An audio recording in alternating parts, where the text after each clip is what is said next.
Hello,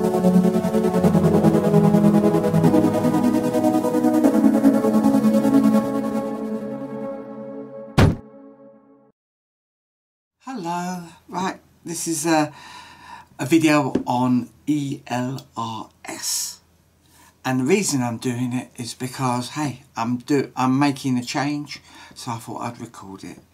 This is one of my quads, which currently, well, has been up till now, been running TBS Crossfire, the 868 variation, like that, basically. So I've taken that off, and I'm going to take it from that, which is ELRS, to, sorry, which is Crossfire. Take that from Crossfire and take it to that, which is ELRS. And it's a happy model receiver, the ELRS receiver. And you can see it in comparison to the Crossfire Nano. It's about 60% of the size. Similar size solder pads. Really tough to solder to if you haven't got good eyesight or magnifying glasses like I use. But the big advantage is it's a lot cheaper. This is about £30 for the receiver with the Immortal T aerial, and this is about £12 with two aerials. You get that one as standard, and you get one with a longer lead as standard. Now, in particular, I chose not to use the ones with the ceramic aerial. I just don't like the idea of an aerial inside the carbon, so I went for the one with the Immortal T-like antenna. Now, the next problem I had was I needed to update the software on this, because I wanted to go to the version 2, mainly because of the phrase binding you can do with version 2, but this wasn't, so I needed to know how I can update this. So I decided to try the Wi-Fi. Surprisingly, this is its own Wi-Fi access point. It sends out a Wi-Fi signal that your computer can connect to. Amazing, mind blown, so small. So I wired up just a couple of leads to give it 5 volts, got it into Wi-Fi mode, and updated the firmware to version 2, putting in my phrase. Now the phrase is a thing that allows auto binding. Now the other reason I switched over is because currently, I have to wind up for this. This is my transmitter, and it's a brilliant transmitter. It's great for running long range. It's iNav heaven. But what I've decided to do is to really make quad flying easy for me, because the problem was, if I have to lug this out every time, I'm not going to do it. So I bought myself one of these. Now, it may be the cheapest transmitter going, pretty much, but it is ELRS only, so it's going to work fine. It's got a 1000 milliamp battery built in, and it runs up to 100 milliamp transmission, which is fine, because I don't do quad flying long distance. I do quad flying nearby. And it's 5.8. It's got two 2 positions there, or are they? Yeah, two 2 positions. 2 3 positions there. It turns on, it works, and the gimbals are actually pretty nice for a thumber like me, and it fits the hand beautifully. This I can stick in the backpack and not have a problem. The only other problem is these. I don't want to keep. I could unscrew these sticks all the time, but I don't want to. So a little trip to Thingiverse. Now I'm to get a Rotor Riot stick protector that somebody had already kindly designed. Sticks protected. So that is a really neat little way of carrying them in your backpack. Couple of quads, batteries. I'm ready to go. it's going to be real easy. Now what I thought I would do is just show you the updates on for one of these receivers. I'll take you through on the computer. I'll record some screens and take you through the steps. I've got this one here which I've already updated, and I've got another one here that I'll solder up, connect up to the quad, and we'll try doing it. I've never done this through the adapter. You should be able to use pass-through to update them, so I'm going to give that a try as well, and I'll show you both methods. Okay, let's get on with it. Okay, so now I'm set up. I have some really nice leaded solder. Let me zoom down because I'm going to work quite closely. Leaded solder. Got this from RS Components. It's quite expensive and it's heavy because it's leaded, but it's 60/40 lead, tin to lead. Excellent for soldering. I have a little reel. I have a reel of 30 gauge wire, which is absolutely excellent. It's all silicone wrapped. It's some of the best type of wire to get if you want to do connectors, and these reels are all inside, and it's just a brilliant way of keeping small hookup wire handy. So first thing to do, expose the end of your wires and tin them. I like to use a little bit of blue tack, or in this case the white blue tack, which I don't think is so good, just to put the wires in. Same thing that old Bardwell uses, but I used it first. And to help me see what I'm doing, and these are really tiny connections, I have a set of these which allow me to see everything going on. They've even got a little light on the front should you need it, and I rarely use that, but for seeing what you're doing, you can get close in, and it's like having a zoom in your eyes. Let me put that there so you can see. Now I can see these I just pulled off the silicone and gently twisted the wires. I'm just going to pre-tin these.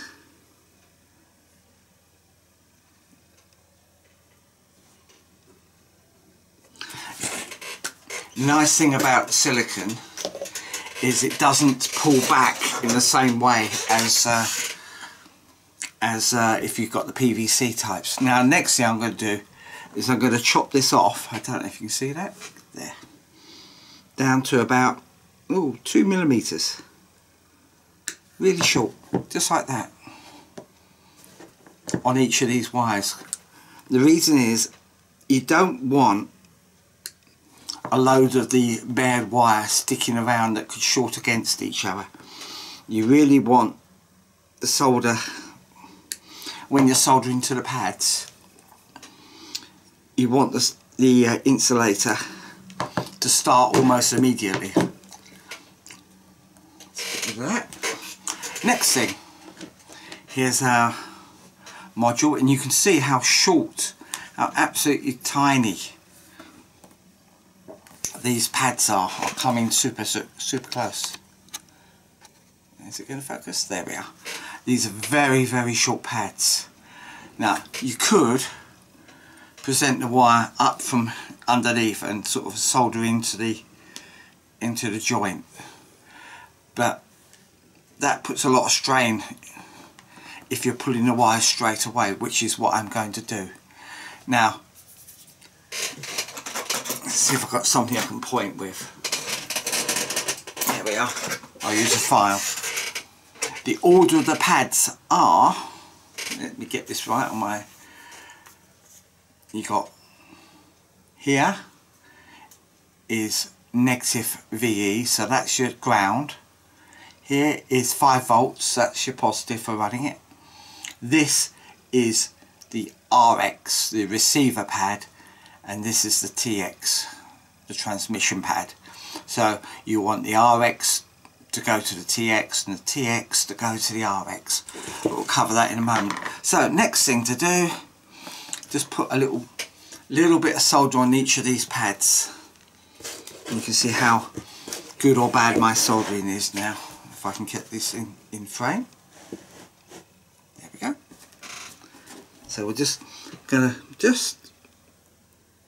add a little bit of solder to each of these pads. A little bit more on that one.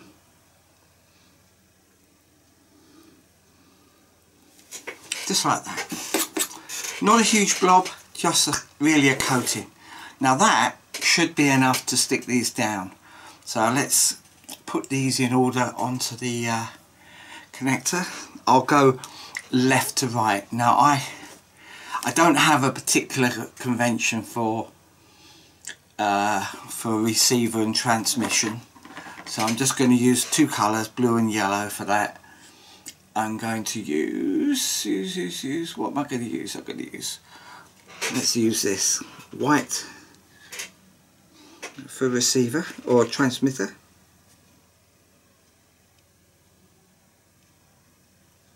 And the size of these pads, it's literally just a touch and they're done. You can see that I've kept the length of the wire that I trimmed off about the same length of the wire of the pad itself. This makes soldering, even with my wobbly hands, usually quite easy. There we go. Slipping out the blue tack there. And finally, let's do the black, which is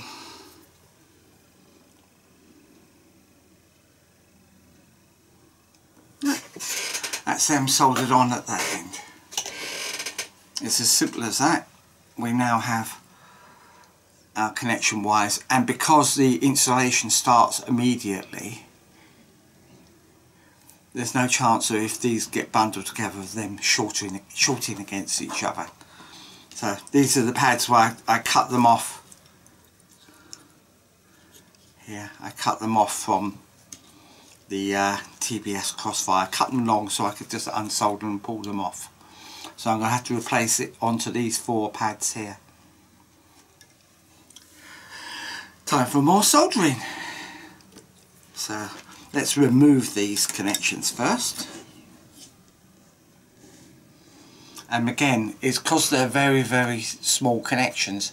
It doesn't take a lot of heat to get rid of them. Oh gosh, the weather outside is atrocious. So, I don't know if you're going to be able to see as I do this. I'll try. So I'm just literally going to touch it to the connection and up they pop.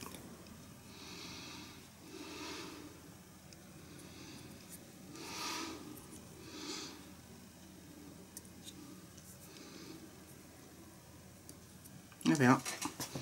1, 2, 3, 4. Just like that. The pads are still absolutely fine. What I'm going to do is just add a tad more solder, because I've taken some with it. Just a tiny bit of fresh solder.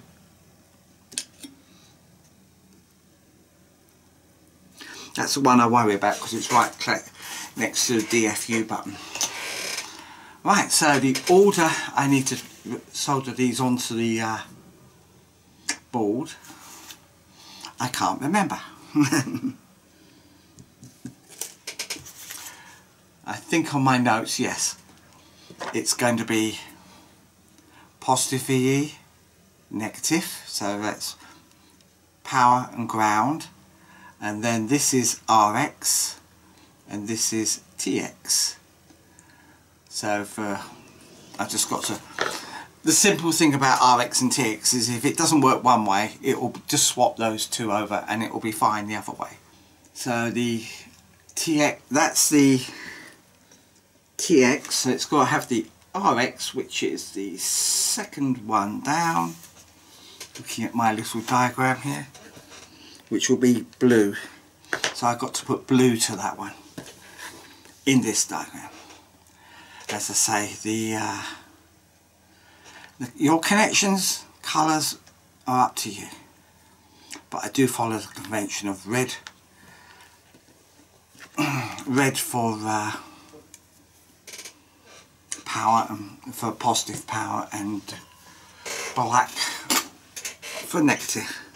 That makes life a lot easier. So I'm going to use these tweezers, which came with a 3D printer quite a while back. My A-net3.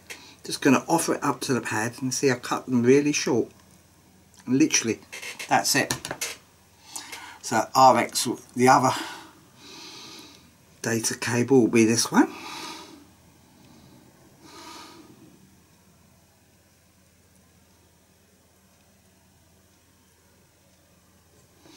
The next one is 5 volts.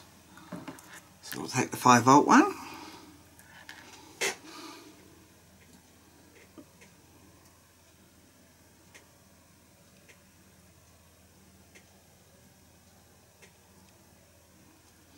Just want to make certain I don't have any crossover between the pads.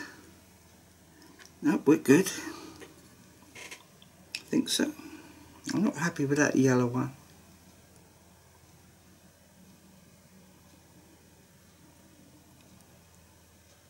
That's better. And finally,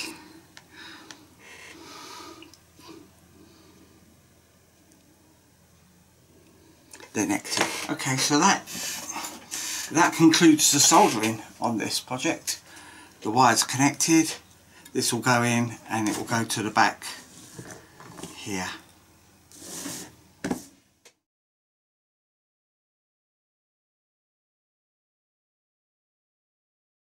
Enable my Wi-Fi on my PC. I'm then going to do a connect disconnect and pick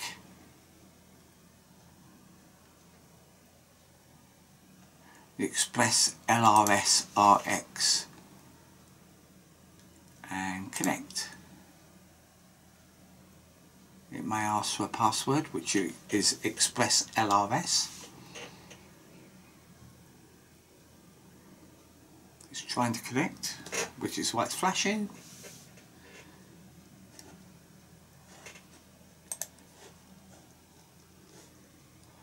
Okay, seems to be connected. So I'll come back to here. Let's see if I can build and flash. This is all very much learning for me as well.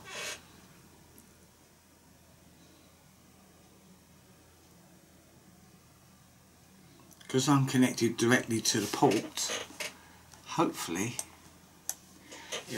it will find it. Yes, there we go, it's uploading. And this has gone solid red, green.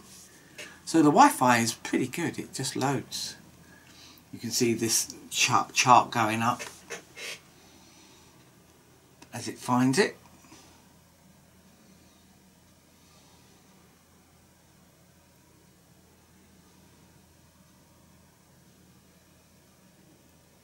And it's done. Success. Let's go back. So that was using that. You can also put in your home Wi-Fi and it will connect to your home Wi-Fi, but I didn't do that this time.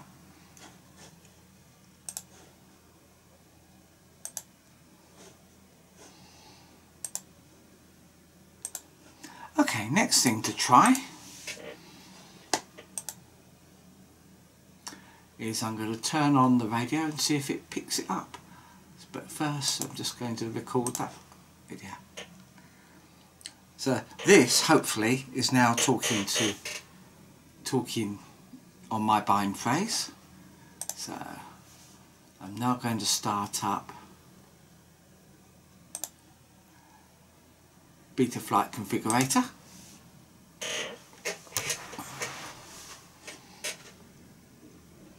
And connect up. And I'll record that screen.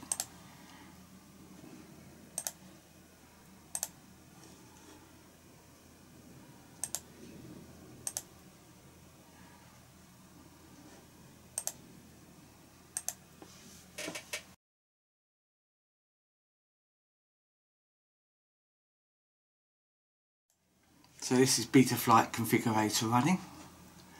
I'm going to connect to BetaFlight and hopefully in a few moments we'll have a nice connection.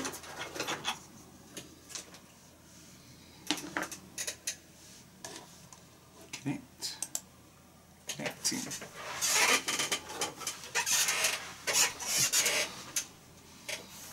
Right, let's restart that. Right, okay, so now I have BetaFlight connected. It's quite happily detecting that. Let's go to receiver. Now this was set to Crossfire before. So let's see if it just picks it up. I'll turn on the radio. I've got a solid green. But nothing coming through. Let's check my configuration. Serial base Crossfire. That's correct. And the ports, my Crossfire is set to UART1.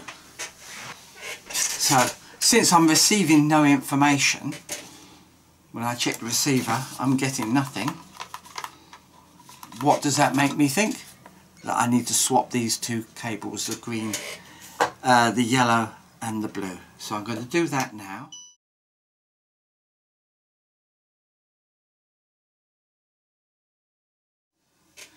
Let's swap these wires out with the tweezers.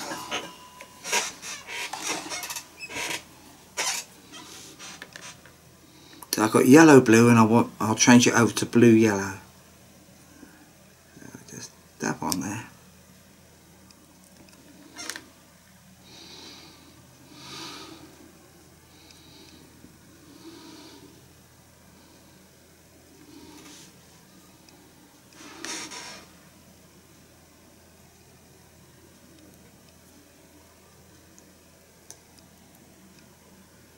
There we go. That's them swapped over.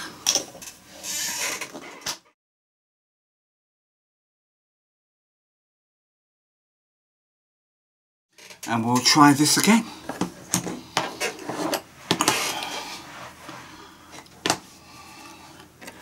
Plug cable in. We have connection here. Let's go to receiver. Turn on the transmitter.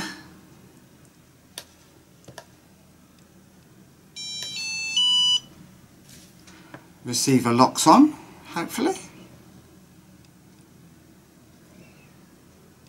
We'll hold it solid here, and now we've got a signal. There we are.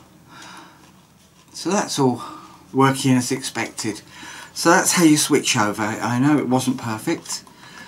I'll work on the pass-through and work on how to do that, but that's how you put on the software to the latest version, how to wire them up, and this is a much simpler solution altogether. It's going to allow me to get out quicker and fly more, hopefully. What have I got? I've got two switches there, switch there, and a free position there.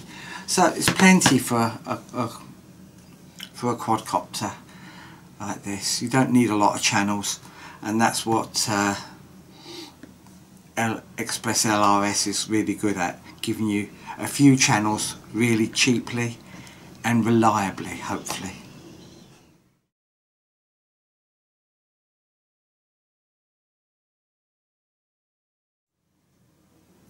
Okay, ExpressLRS Configurator.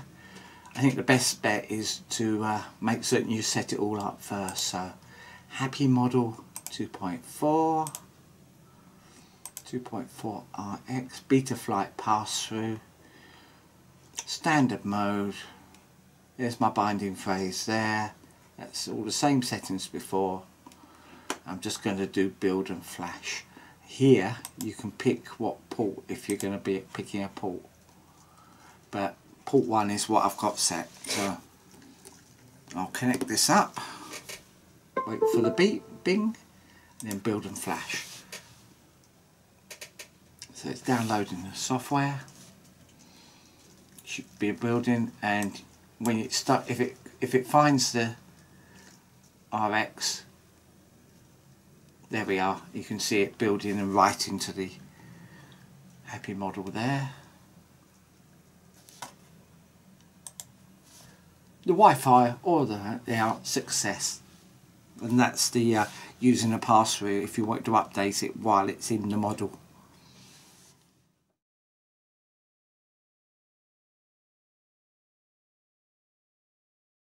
Right.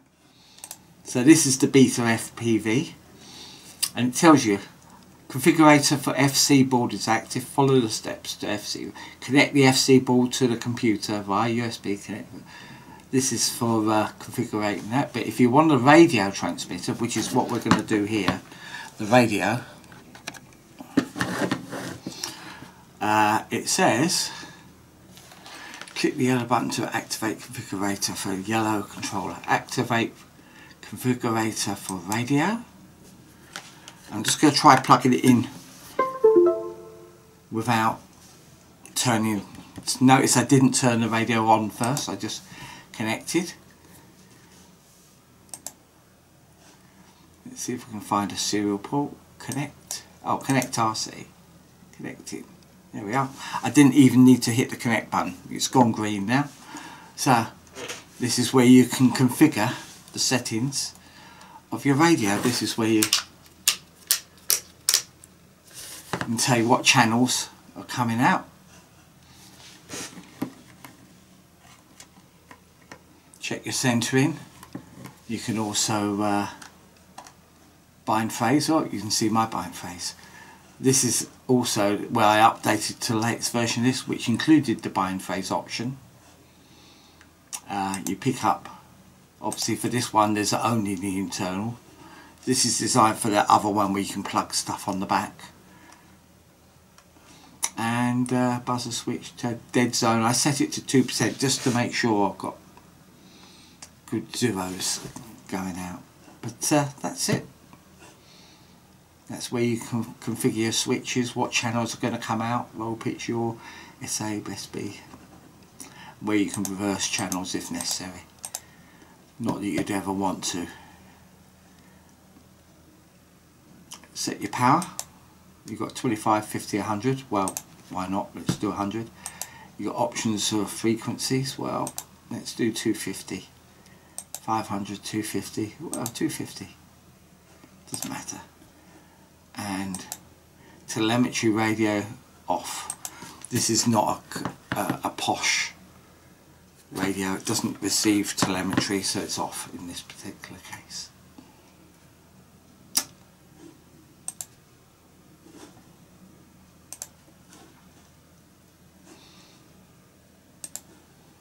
I don't know if this is all going to be of help to you, but I would thoroughly recommend this little simple radio if that's all you want. If you just want something to go travelling with you, this is good.